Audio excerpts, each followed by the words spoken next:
नाय जि माननि अनसुंथाय बे अनसुंथायजों मोनसे आदर्श जानो नाजा जे ओरै मावनानैबो जिबनाव मानसिया थांनानै थानो हायो न'खराबो जौगानो हायो तो आं बेखौल' खावलायगोन गोबां बाथ्रा बुङा जोंनि 40-45 बोसोरनि जे सोमावसारनायनि जारिमिनाव जोङो रोजा रोजा मुंख्लं नुलांबाय आरो दिनै माने जुदि बुङोब्ला जे प्रथम मुंख्लंखौ जेला जों मोनदोंमोन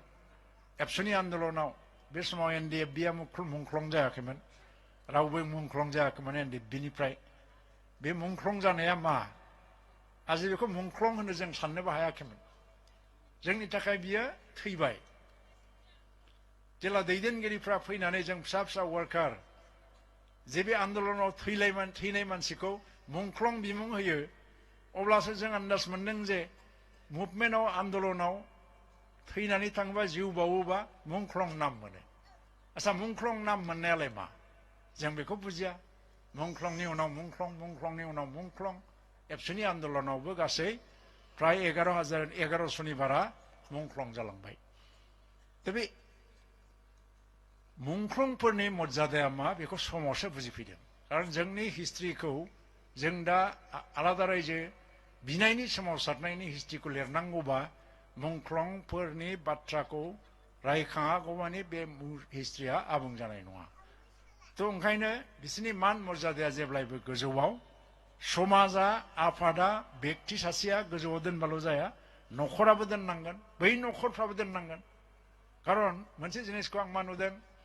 आं जे दहाय बुंदों दुलाराय बर' फरायसा आफादनि आफादगिरि जानानै आं सार्टिफिकेट होदोंमोन बे न'खराव मुंख्लं जाबाय उमुक नामनि आं बुंदोंमोन आं लुबैदोंमोन बे सार्टिफिकेटखौ बाइन्डिं खालामनानै दोन न'आव जेब्लाबो जाहाथे नस्थ' जाया नाथाय रावनिबो न'आव आं बाइन्डिं नुवाखै बरन्स बे सार्टिफिकेटखौ लानानै थननानै लानानै अफिस गिदिंनाय आंनि न'खरावबो मुंख्लं जादोंमोन बे थाङै थुङै बे सार्टिफिकेटआ दिनै दुलुजोब्बाय जिजोब्बाय फ्राय गोदानै बे सार्टिफिकेटखौ हा मोननो सोर होगोन बेखौलाय अथच बेखौ ग्लासाव बाइन्डिं खालामनानै दोननांगौमोन जेरक्स कपिखौ लानानै गिदिंजायोमोन नाथाय जों बाइन्डिं खालामनानै दोनाखिसै खारन बिनि मुल्यखौ जों बुजियाखिसै बे समाव दा ओंखायनो एनडिएफबिनि जे 200सा मुंख्लंफोर जोंबो नोंथांमोन बादिनो आं नोंथांमोन बादिनो दाबो मन्थ्रि जादों गाबोन मन्थ्रिया जोबोबा आंनि खाथियाव पुलिसबो थानाय नङा गारिबो थानाय नङा आं साधारन मानसि हिसाबै लामा सामायावनो गिदिंफिनगोन आङो खारन आं धनिबो जानो होननानै मन्थ्रि जायाखै थ' खिन्थु नोंथांमोनखौ आं मोनसे खावलायो जायफोर मुंख्लं न'खरनि बेखौ मर्यादाजों दोन समा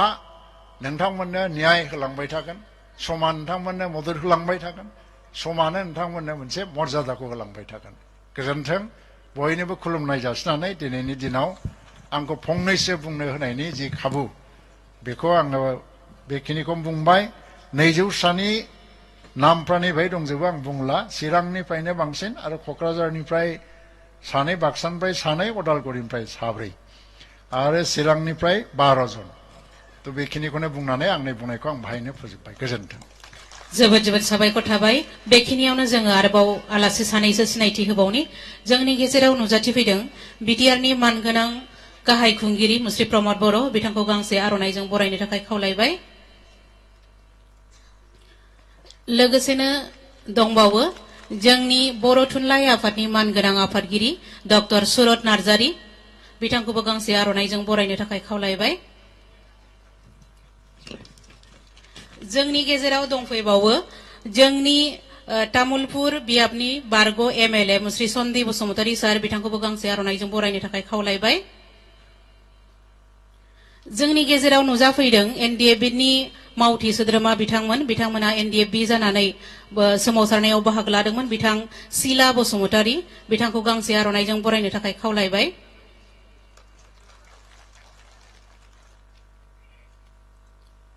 बिथाङानो जाबाय सिला बसुमतारी दानिया दंबावो दिलरन्जन नार्जारी बिथांखौबो गांसे आर'नाइजों बरायनो थाखाय खावलायबाय बिथाङानो जाबाय दिलरन्जन एबा दानसोरां नार्जारी लोगोसे दंबावो सासेबाव बिथाङाबो एक्स एनडिएफबि बिहुं ब्रह्म बिथांखौबो गांसे आर'नाइजों बरायनो थाखाय खावलायबाय बिथाङानो जाबाय बिहुं ब्रह्म दानिया आङो फंनैसो बिबुंथि सुंदोब बिबुंथि लाखिनो थाखाय एक्स एनडिएफबि सोद्रोमा बिथां दिलरन्जन नार्जारि एबा दानसोरां नार्जारि बिथांखौ खावलायबाय बिथांनि बिबुंथिनि उनाव जोङो दान्दिसे सम जोङो मुंख्लंफोरनि मुङै कन्डलेन्स खालामगोन बिनि उनाव जोङो चेक रानगोन चेक रानखांनायनि उनाव जोङो दिनैनि मानगोनां गाहाय आलासि जोंनि बिटिआरनि मानगोनां गाहाय खुंगिरि बिथांनि बिबुंथि खोनासंगोन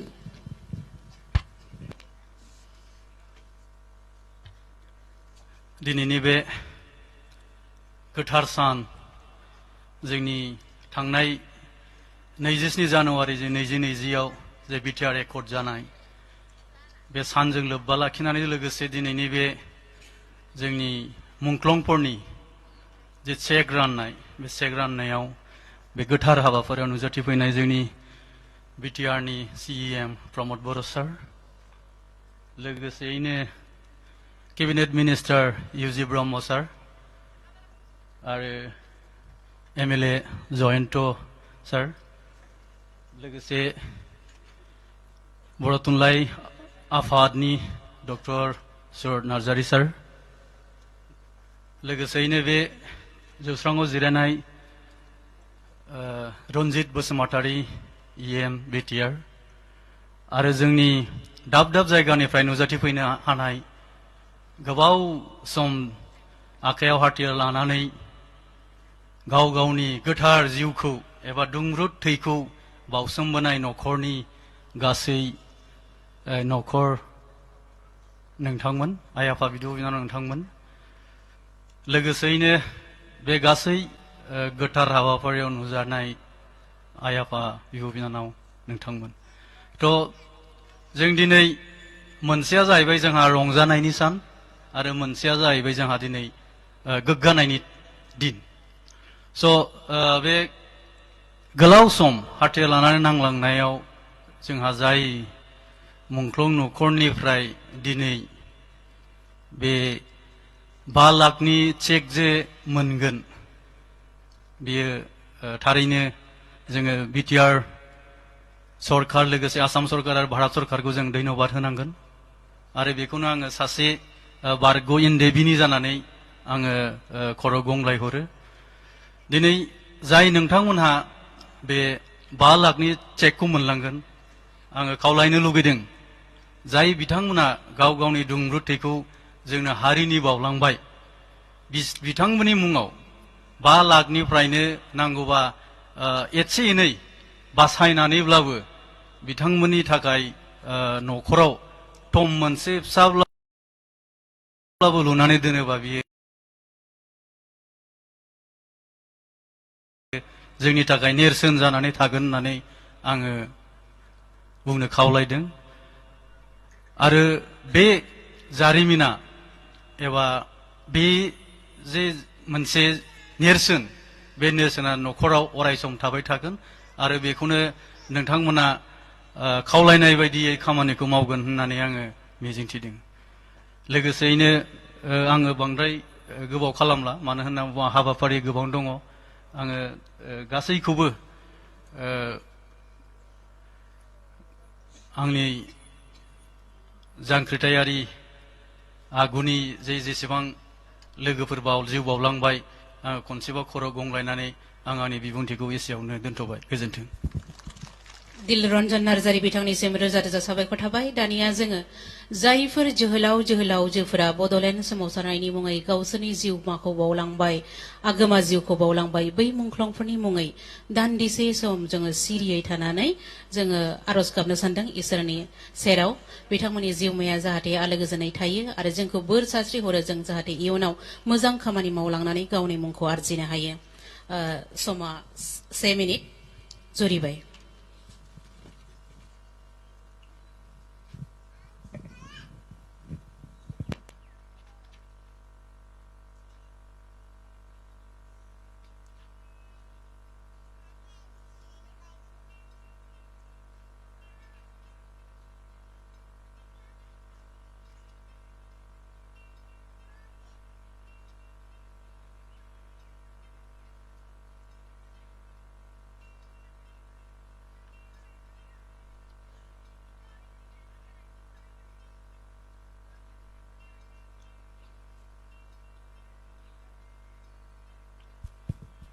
जोब्बाय बयनिसिमबो जोबोद जोबोद साबायखर थाबाय दानिया जोङो जोंनि दिनैनि गुबै हाबाफारि बेखौ मावफुंनोसै थामहिनबा सेक राननाय हाबाफारि जाय जोहोलावजोफोरा जोंनि बड'लेण्ड सोमावसारनायनि मुङै सुथुरनि आखायाव गावसोरनि जिउखौ बावसोमलांबाय बै जोहोलावजोफोरनि नखरा माबा मोनसे जेन थांनानै थानायनि लामा मोननो हायो बेनि थाखाय बिथांमोननि नखरखौ सुंथानो थाखाय जों दिनैनि बे सेक राननाय हाबाफारिखौ लादों बिथांमोननि नखरनो 5 लाख राङै सेकखौ होनाय जागोन गिबियावनो आं बेनिखायनो चिरां जिल्लानि अन्धर सिंह बसुमतारीनि नखरनिफ्राय फैनाय बेबी बसुमतारी बिथांखौ आं आवगायबोनो खावलायबाय आरो जोंनि दिनैनि मानगोनां गाहाय खुंगिरि गाहाय आलासि जोंनि बिटिआरनि मानगोनां गाहाय खुंगिरि प्रमद बर' सारनिफ्राय बिथांनो बे सेकखौ होनाय जागोन गिबियावनो गांसे आर'नाइजों बरायनाय जागोन आरो सेकखौ गथायनानै होनाय जागोन बेनिखायनो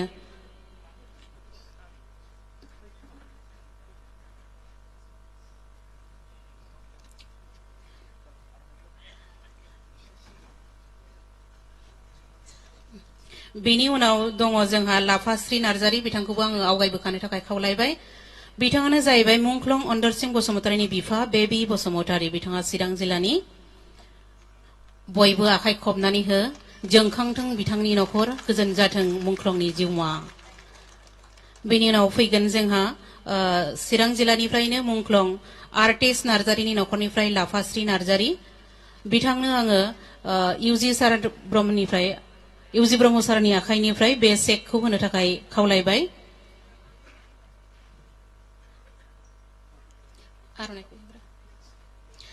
नेक्स्टआव दङ बरन्दा नार्जारीनि नखरनिफ्राय फैनाय बल' नार्जारी बिथांखौ आङो आवगायबोनो थाखाय खावलायबाय बल' नार्जारी बिथांखौ आं आवगायबोनो खावलायदों बल' नार्जारीनि उनाव दङ रघु बर' बिथाङाबो चिरांनि दानसोरां बर'नि नखरनिफ्राय फैनाय बिथाङा जाहैबाय लाफाश्री नार्जारी आर्टिस्ट नार्जारीनि मुंख्लंनि नखरनिफ्राय फैनाय बिनि उनाव दङ दानिया बल' नार्जारी बल' नार्जारीनि उनाव फैगोन रघु बर' बिथांखौबो आं फैखानो थाखाय खावलायबाय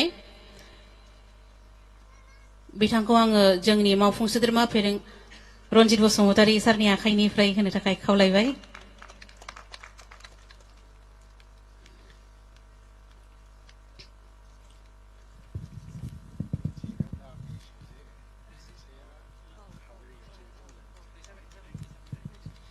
बे जों दा जाय सेकखौ होदों बेयो मोनसे खालि डेम'ल' आरो बेयो मोनसे दिन्थिनाय बेयो ओमफ्राय गुबै सेकआ फिसा जागोन बेंकआव जाय थाखा हाबगोन बेयो फिसा जागोन लेखा बिलाइ जागोन दानिया रघु बर' बिथाङा दानसोरां बर'नि नखरनिफ्राय फैदों आरो बेखौ आङो बिथां XNDFB बिथांनि आखाइनिफ्राय आजावनो थाखाय खावलाय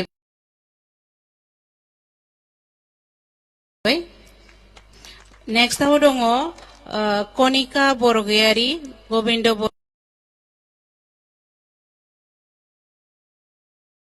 बरगयारीनि नखरनिफ्राय फैदों बिथांखौ आं आवगायबोनो थाखाय खावलायबाय कनिका बरगयारीनि उनाव आबिया नार्जारी बिथांखौबो आङो आवगायबोखानो थाखाय खावलायबाय आर'नाइखौ आर'नाइ लाबो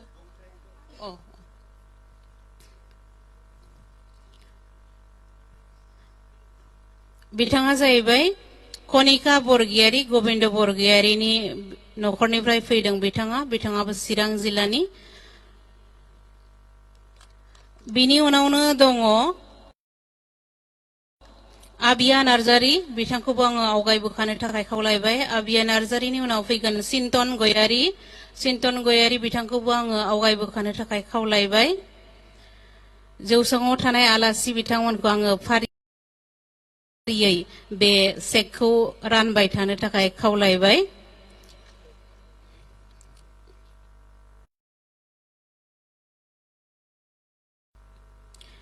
आबिया नार्जारीनि उनाव फैगोन चिन्तन गयारीनि उनाव फैगोन रनजित बसुमतारी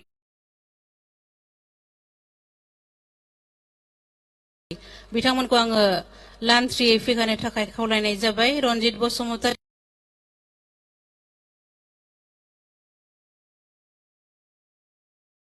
बेनि उनाव मालती औवारी बिथांखौबो आङो फैखानो थाखाय खावलायबाय।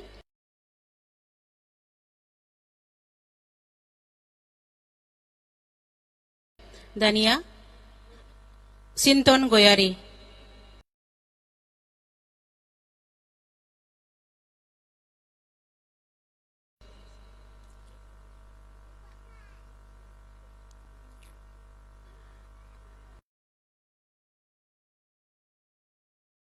बिथाङा जाहैबाय लान्था गयारीनि नखरनिफ्राय फैनाय सिन्टन गयारी।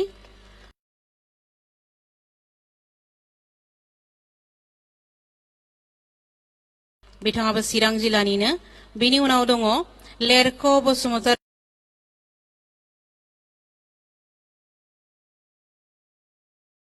नखरनिफ्राय फैनाय रनजित बसुमतारी बिथांखौबो आङो आवगायबोखानो थाखाय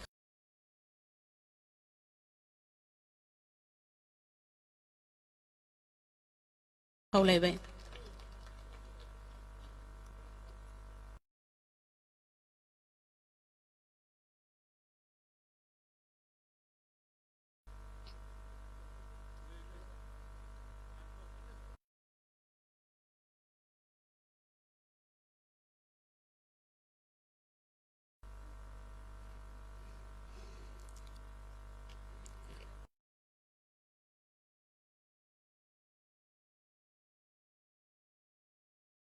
बिथाङा रनजित बसुमतारी लेरख बसुमतारीनि नखरनिफ्राय फैनाय। दानिया आङो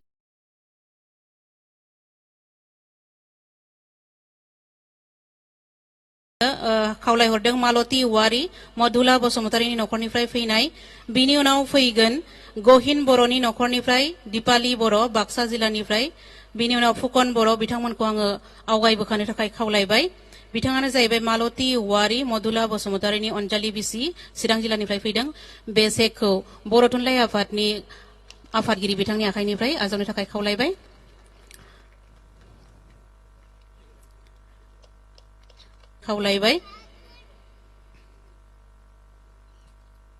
बिथाङा गहिन बर'नि नखरनिफ्राय फैनाय दिपाली बर'।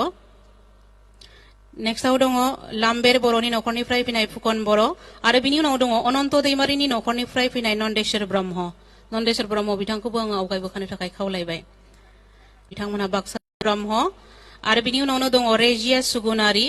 रौतानिफ्राय फैनाय बिथांखौबो आङो आवगायबोखानो थाखाय खावलायबाय। बिथाङा अनन्त दैमारिनिफ्राय फैनाय अनन्त दैमारिनि नखरनिफ्राय फैनाय नन्देश्वर ब्रह्म उदालगुरि जिल्लानि।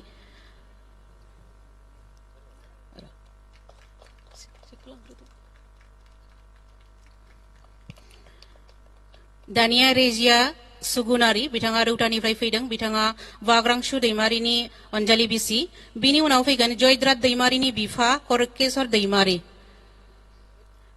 जयद्रात दैमारिनि उनाव फैगोन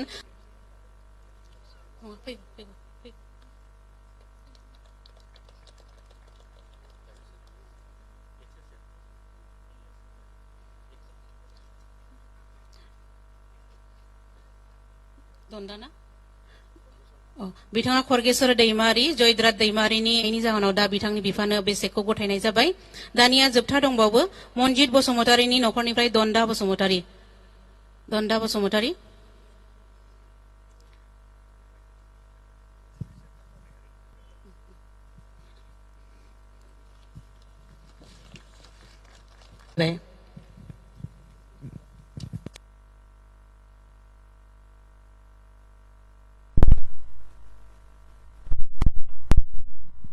बे सेरजा हुनायानो जाहैबाय मुंख्लंफोरनि थाखाय मुंख्लंफोरखौ गोसोखांनानै।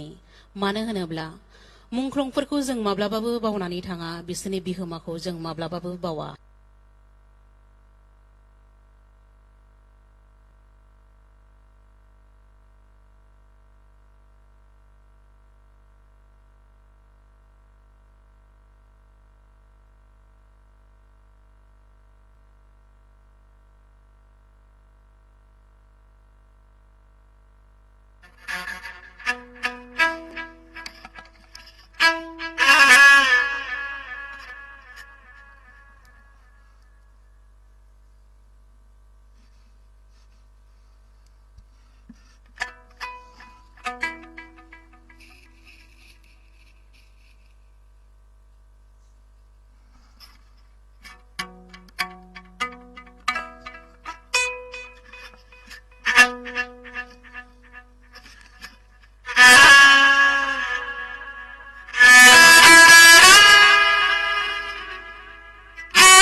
सुखु दुखु मानसिनि जिउनि बाहागोखा बेनिखायनो दान्दिसे जों दुखुआव मोदै हुगारबाय बेनि उनाव जों सुखुजों रंजाखांबाय जोंहा दुखु जादों जोंनि न'खरनि सोरबा सासे बेबादियै आगोमा बिगोमा जिउखौ फोजोबलांनायनि थाखाय आरो जों बिनि थाखाय सुखु जादों बिथांमोननि बिहोमानि थाखायनो जों दिनैनि थासारिखौ मोननो हादों दानिया जोंनि गेजेराव सासे आलासि दंफैबावो बिथाङानो जाहैबाय बिटिआरनि मानगोनां मावफुं सोद्रोमा डक्टर धर्म नारायण दास बिथांखौ गांसे आर'नाइजों बरायनो थाखाय खावलायबाय बेनि उनावनो जोङो बिबुंथि लाखिनाय हाबाफारियाव फैनोसै दानिया बिबुंथि लाखिगोन जोंनि बिटिआरनि मानगोनां गाहाय खुंगिरि प्रमद बर' बिथांखौ आङो फंनैसो बिबुंथि लाखिनो थाखाय खावलायबाय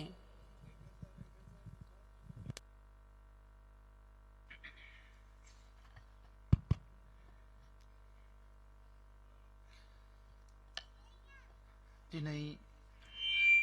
थामथि खेब जोंनि मुंख्लं न'खरनो अनसुंथाइ होनाय एबा एक्सग्रेसिया होनाय बे हाबाफारिखौ दैदेननाय जोंनि इएम रनजित बसुमतारी बिथां बे हाबाफारियाव बाहागो लानो हानाय आसामनि मन्त्रि उरखाव गोरा ब्रह्म बिथां बे हाबाफारियाव बाहागो लानो हानाय जोंनि एमपि रोंगोरा नार्जारी बिथां बे हाबाफारियाव बाहागो लानो हानाय बयजोंबो सिबिजानाय बर' थुनलाइ आफादनि आफादगिरि डक्टर सुरत नार्जारी सार बे हाबाफारियाव बाहागो लानो हानाय इएम धर्म नारायण दास बिथां बे हाबाफारियावनो बाहागो लानो हानाय जोंनि गभर्नमेन्टनि एडभाइजार डक्टर बेल्लाव केकारजी बिथां बारग' एनडिबिनि दैदेनगिरि बिथां सिला बसुमतारी दानसोरां बिथां आरो लोगोसे बाहागो लानो हानाय दैदेनगिरि नोंथांमोन दिनै मुंख्लं न'खरनिफ्राय नुजाफैनो हानाय बिब' बिनानाव बिदा फंबाय नोंथांमोन जोंनि बे हाबाफारिखौ गभर्नमेन्टनिफ्राय मावफुंनाय जोंनि गभर्नमेन्टनि सेक्रेटारि सुजित बाग्लारी बिथां आरोबाव सासेबाव नेहाथारि सेक्रेटारि बेयाव सफैदों हाजरिका बिथां दा बे समाव आङो गोलाव सम बे सोमावसारनायाव जायफोरा अबथिरा जिउ गारनांबाय बिथां साफ्रोमनोबो आङो आंनि सिबिनायखौ बावहरबाय आरो बिथांमोना अराय सम सोरगोआव आलो गोजोनै थानो अबंलावरिया जायगा होथों बिनि थाखाय अबंलावरिनि खाथियावबो आङो आरज गाबबाय आरो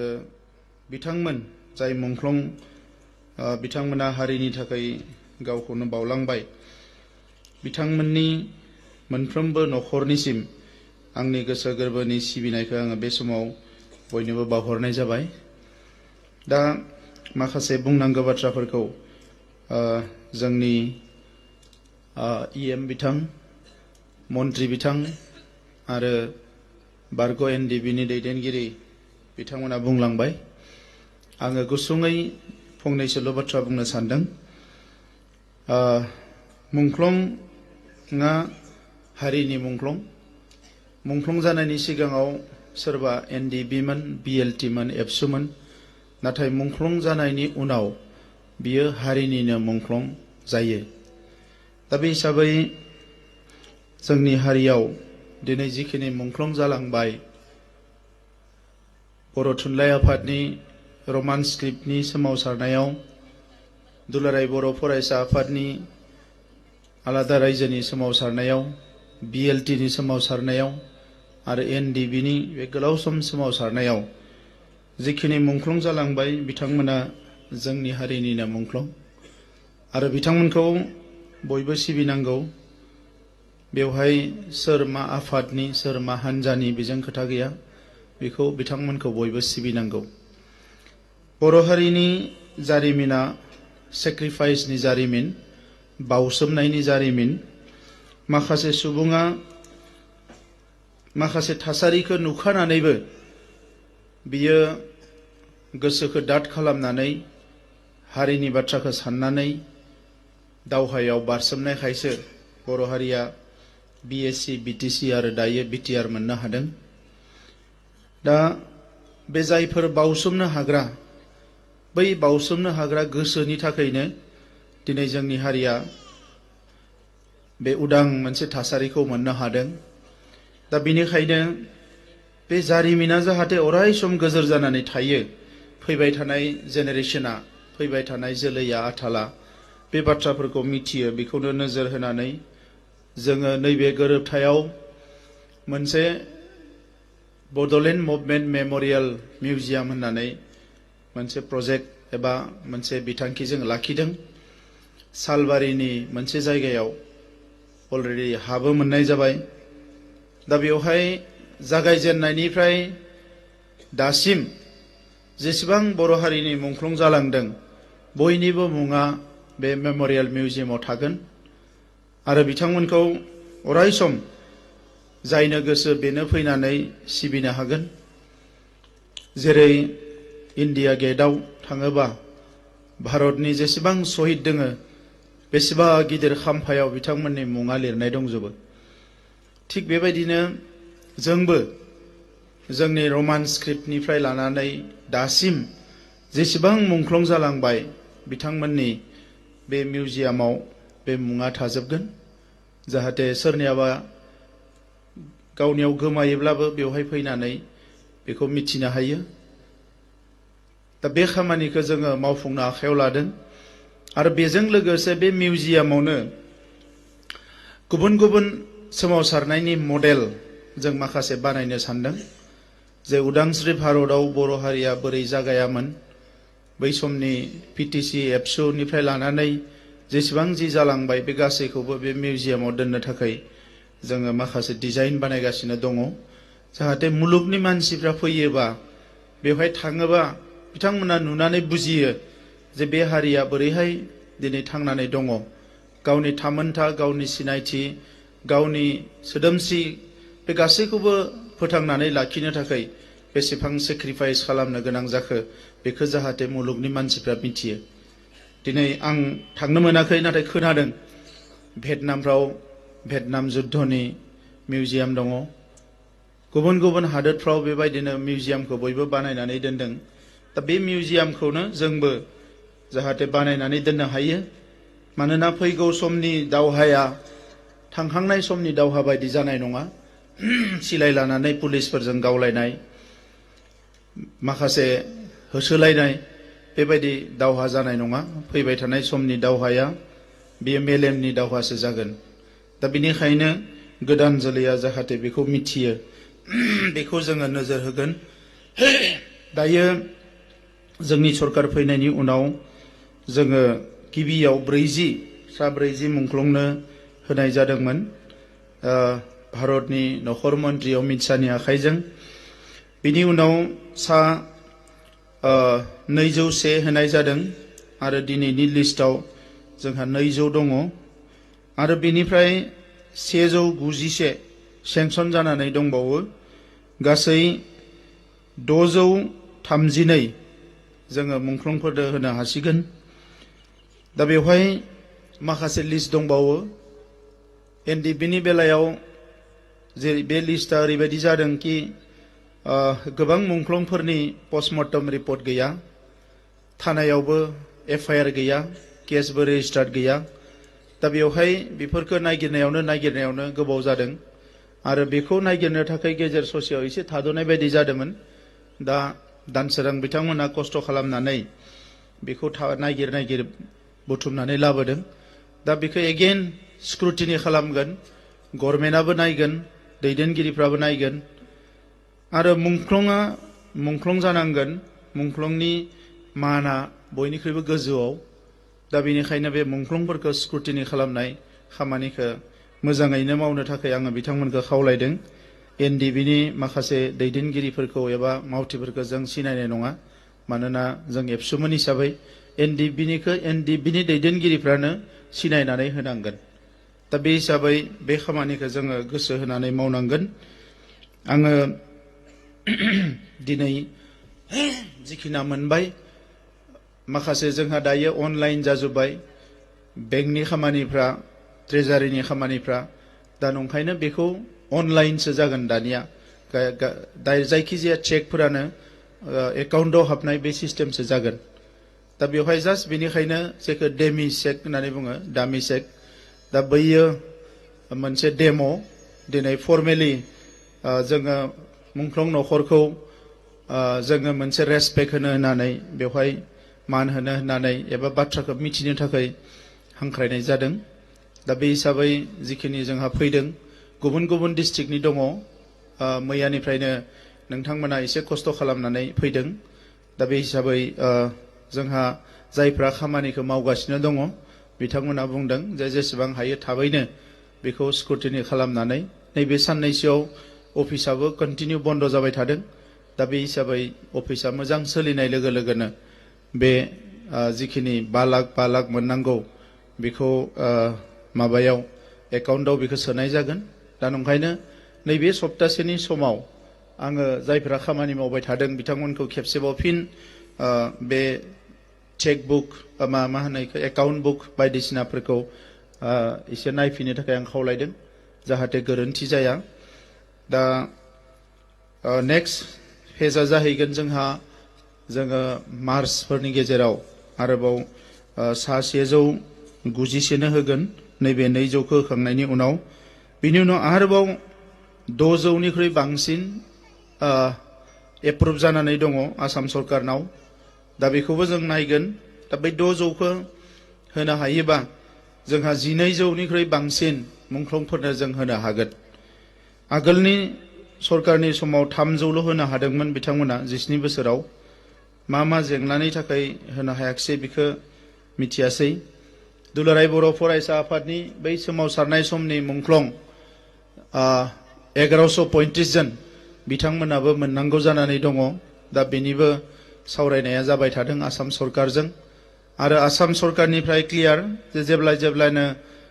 मुङा कारेक्ट जागोन एबा स्क्रुटिनि खालामनाया जागोन अब्लानो बिथांमोना जोंनो फान्डखौ हरगोन आरो जों होबाय थागोन दा बेनिखायनो आङो गोलाव बाथ्रा बुंनो सानाखिसै नोंथांमोनाबो मेंगोन ओंखाम जाबायना बयबो ओंखाम मोनजाजोब्बाय दे बिदिब्ला होमबा बाखि थांनाय फैनाय बायदिसिना खोथाखौ जोंहा रनजित बसुमतारी बिथांनि दायित्वआव दङ बिथाङा दा नोंथांमोनजों रायलायबावगोन आं बयनिसिमबो साबायखर बावबाय आरो लोगो मोननानै जोबोद मोजां मोनबाय अबंलावरिनि खाथियाव आरज गाबदों बयखौबो जाहाथे अबंलावरिया इसोरा मोजाङैनो लाखियो बयबो मोजाङै आलो गोजोनै संसार जानो हायो खोथाया जाहैबाय मोनसे फेस मुभमेन्ट जोब्बाय दा बे फेस जाजोबनाय लोगो लोगोनो जोंहा मा गोमाखो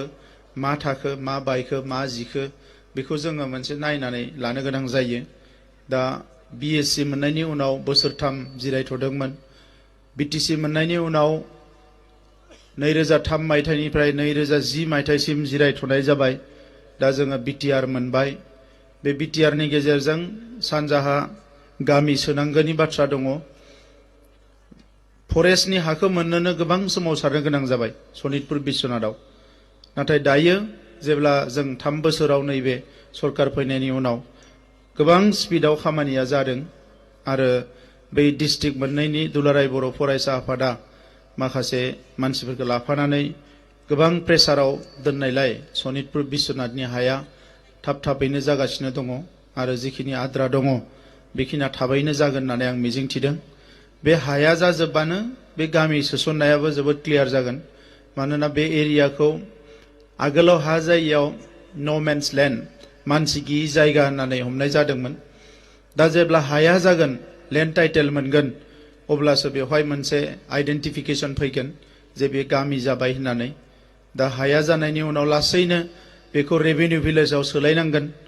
दा जेला बाउन्डारिथिंजाय 40सो गामिखौ सोग्रोबाय दा 19 गामि आरोबाव नटिफिकेशन ओंखारनो गोनां दङ बे ओंखारजोबोबा गासै 60 गामि जागोन बिनि उनाव माखासे जि रेभिनिउ भिलेजफोर बाउन्डारियाव दंबावो बेखौ सोनायनि बेबस्था खालामनानै फरेस्टनि जिखिनि गामिफोर दङ बेखिना एन्टाइटेलमेन्ट मोननाय लोगो लोगोनो जों मोनसे नटिफिकेशनजोंनो बेखौ बिटिआरआव जोङो लाबोजोबनो हायो अब्लानिया बेवहाय समष्टि बानायनाय बायदिसिना अफिस आदालत बानायनाय बे खामानिखौ जों लासैनो मावगोन दा बेनिखायनो बावैसो आं गहपुराव थांदोंमोन मोननैसो खामानि मावगोन होननानै बुंनानै फैदों दा रिसेन्टलि खम समनि गेजेरावनो जोङो बालिपाराथिंजाय जेराव बिटिआर ओनसोलाव गोग्लैबाय बेवहाय मोनसे मोजां गेस्ट हाउस बानायनायनि बाथ्रा सानबाय थादों जेराव अफिसारफ्राबो थांनानै खामानि मावहैनो हानायनि जाय इएमफ्राबो थांनानै खामानि मावहैनो हानायनि थाखाय जोङो बे गेजेर ससेयाव बे ओनसोलाव रायलायबाय थानाय जादों जे हा मोननाय लोगो लोगोनो बेवहाय जोङो मोनसे अफिस आरो अफिस काम गेस्ट हाउस बायदि जों लुहैगोन जेरावनोखि एनि टाइम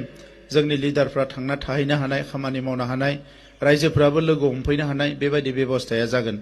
आङो गोलाव बाथ्रा बुंला बयनोबो साबायखर बावबाय आरो बयबो जाहाथे गाहामैनो गाहाम न'आव सहैफिनो बिनि थाखाय आङो इसोरनि खाथियाव आरज गाबनानै आंनि बुंनायखौ बेवहायनो फोजोबबाय गोजोन्थों जोबोद जोबोद साबायखर थाबाय सारनिसिम दानिया जोंनि गेजेराव सासे आलासि नुजाफैबावदों बिथाङानो जाहैबाय जोंनि बिटिआरनि मानगोनां लेङाइ गाहाय खुंगिरि मुस्रि गबिन्द बसुमतारी बिथांखौ गांसे आर'नाइजों बरायनो थाखाय खावलायबाय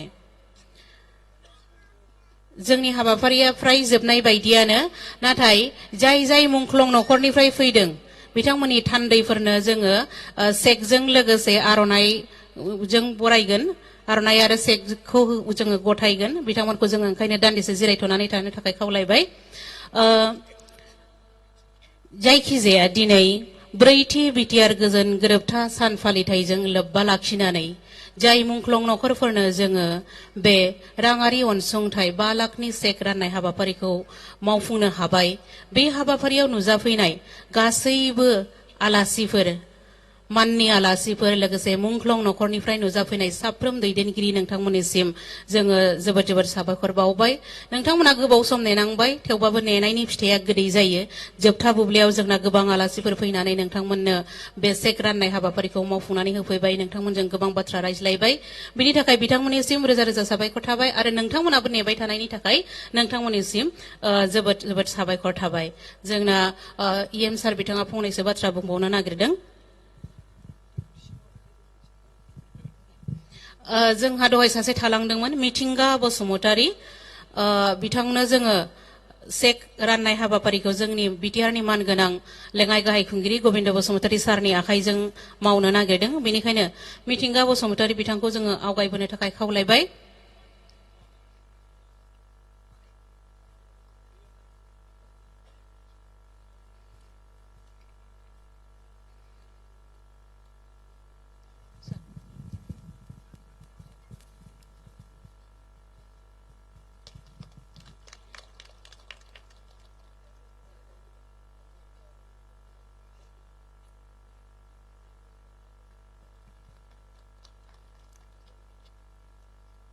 जोबोद जोबोद साबायखर थाबाय दा बे हाबाफारिनि बागैनो जोंनि मानगोनां इएम सारा फंनैसो आरोबाव बिबुंथि लाखिनो नागिरदों खुलुमबाय मानव गेदेर हाउस जथुमाखौ हाबाफारिखौ फोजोबनायनि सिगां मोनसेल' फोरमायनाय एकाउन्ट नाम्बारखौ नोंथांमोना जोंनाव नैबे अफिसाव होलांदो आरो नोंथांमोननो दा ओंखाम जालांनो थाखाय बे सेक एकाउन्ट नाम्बार होनायनि एगेन्सै रोजासे हरफानाय जागोन लांफानो खावलायनाय थाबाय जोबोद जोबोद साबायखर थाबाय बेवहाय नुजाफैनाय बयनिबोसिम खेबसेबाव जोङो साबायखर बावबाय बिनि सिगाङावनो जोङो नेशनेल एन्थेम सारमोन दान्दिसे जौसाङावनो गसंथनो थाखाय खावलायबाय आरो बयखौबो गसंनो थाखाय खावलायबाय जोङो हादोरनि फारसे मान बावनानै जोंनि हारिमायारि सं मेथाइखौ रोजाबगोन आरो बेखौ रोजाबगोन जोंनि बिटिसिनि मानगोनां सेक्रेटारि दिथकानन्द हाजरिका सारा नोंथांमोनखौबो रोजाबफानो थाखाय खावलायबाय